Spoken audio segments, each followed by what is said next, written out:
Saya Faris dari Segar TV. Pada 27 Januari yang lalu, sekolah saya telah melaksanakan penyerahan BAP, iaitu Bantuan Awal Persekolahan, kepada semua ibu bapa. Jom saksikan bingkisan yang telah disediakan. Majlis dimulakan dengan bacaan doa oleh Al-Fadil Ustaz Zawari bin Muhammad. Saya cakap gini lah, saya agak boleh faham lah ke dah? Okey. Terima kasih. Seterusnya, ucapan perasmian disempurnakan oleh Guru Besar SK Guntung Luar, Encik Muhammad Azrul bin Muhammad.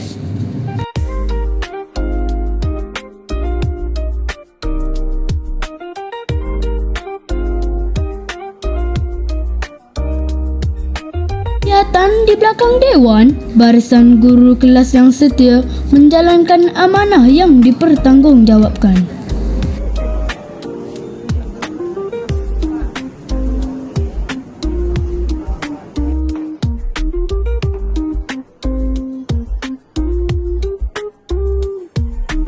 Turut disusun gimik perasmian dengan penyerahan mokcek kepada 10 orang ibu bapa yang awal hadir ke majlis ini.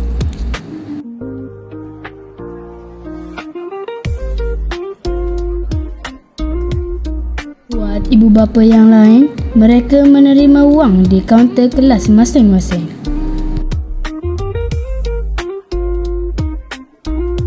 Terima kasih kepada semua ibu bapa yang sudi meluangkan masa untuk hadir.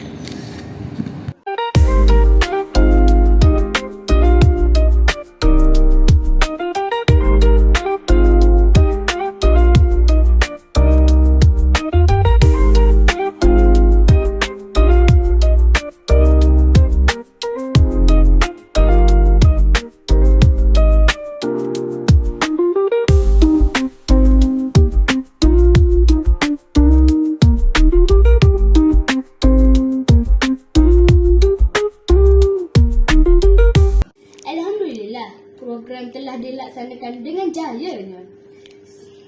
Semoga bantuan awal persekolahan ini sedikit sebanyak dapat meringankan beban ibu bapa. Sekian sahaja daripada saya Faris. Sehingga berjumpa lagi. Assalamualaikum.